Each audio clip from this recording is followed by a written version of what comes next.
আসসালামু আলাইকুম। আমাদের আজকের গল্পের নাম রোগী ও চিকিৎসক। একদিন বাদশাহ আকবর দিল্লির রাস্তায় বেড়াতে বের হয়েছেন ছদ্মবেশে। সেদিন বীরবল তার সঙ্গে ছিলেন না। বাদশাহ জানতেন বীরবল দিল্লির ছেলে বুড়ো সবার কাছেই পরিচিত, তাই তাকে সঙ্গে নিয়ে ছদ্মবেশে ঘুরে বেড়ানো সম্ভব নয়। রাস্তায় যেতে যেতে এক জায়গায় বাদশাহ দেখতে পেলেন প্রচুর ভিড় জমেছে। একটা লোককে ঘিরে হইচই হচ্ছে। বাদশার বেশ কৌতূহল হলো ব্যাপারটা কি তা জানার জন্য।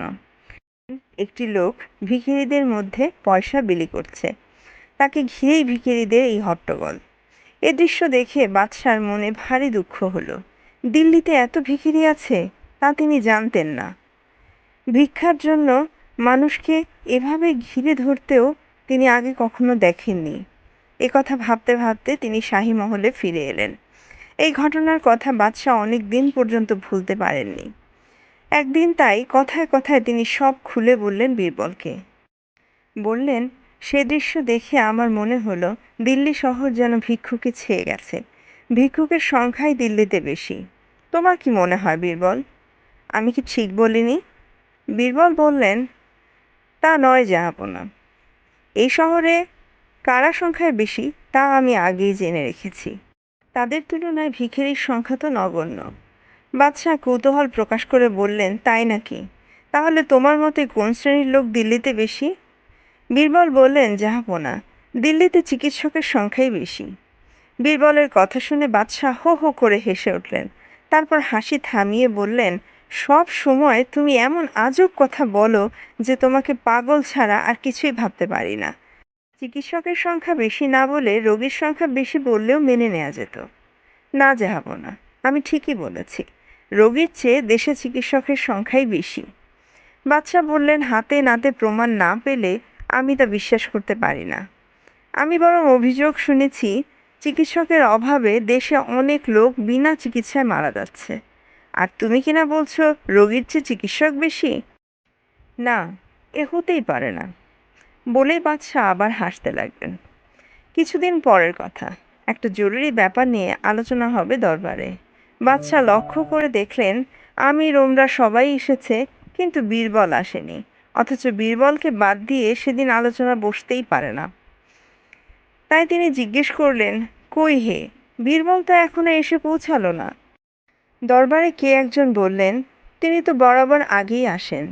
আজ বোধহয় তিনি আসবেন না, নইলে এতক্ষণে এসে যেতেন।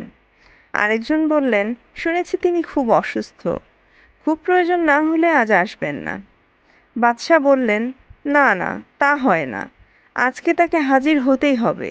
আমার কথা বলে তাকে এক্ষুনি খবর দিয়ে নিয়ে এসো। সঙ্গে সঙ্গে খবর পাঠানো হলো বীরবলের কাছে। একটু পরেই অসুস্থ বীরবল এসে হাজির। মাথা থেকে পা অবধি সর্বাঙ্গ একটা কম্বলে ঢেকে তিনি এসেছেন। সবাই ব্যস্ত হয়ে উঠল তার এই অবস্থা দেখে।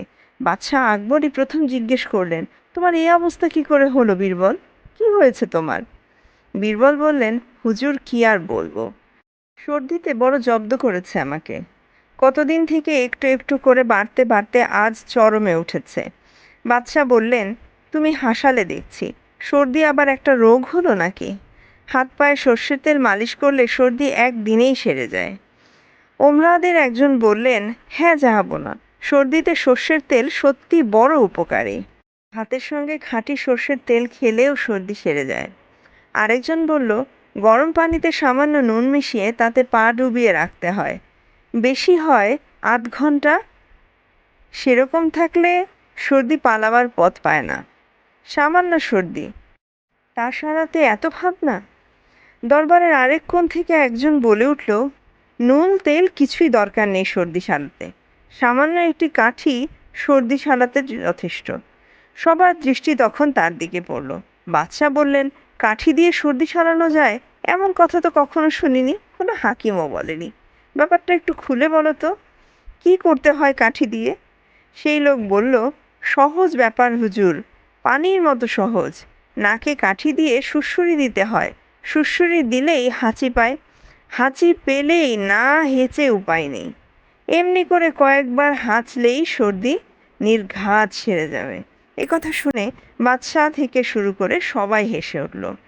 এমনি করে দরবারে সেদিন যারা উপস্থিত ছিলেন সবাই বীরবলকে সর্দি সারানোর জন্য একটা না একটা উপায় বলে দিতে লাগলেন।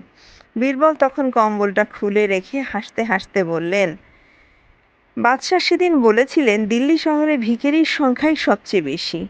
আমি বলেছিলাম দিল্লিতে চিকিৎসক বেশি। আমার কথাই সত্য। আজকে বোধহয় হাতে নাতে প্রমাণ পাওয়া গেল। রোগী আমি একা, চিকিৎসক আপনারা সকলেই। হুজুর নিজেই একজন চিকিৎসক। সবাই আবার হেসে উঠল বীরবলের কথা শুনে। হাসি থামলে দরবারের কাজ আরম্ভ হলো আবার। আর আমাদের গল্পটাও শেষ হয়ে গেল। চলে আসবো নতুন কোনো গল্প নিয়ে আগামী পর্বে। ততক্ষণ সাথেই থাকুন। ধন্যবাদ।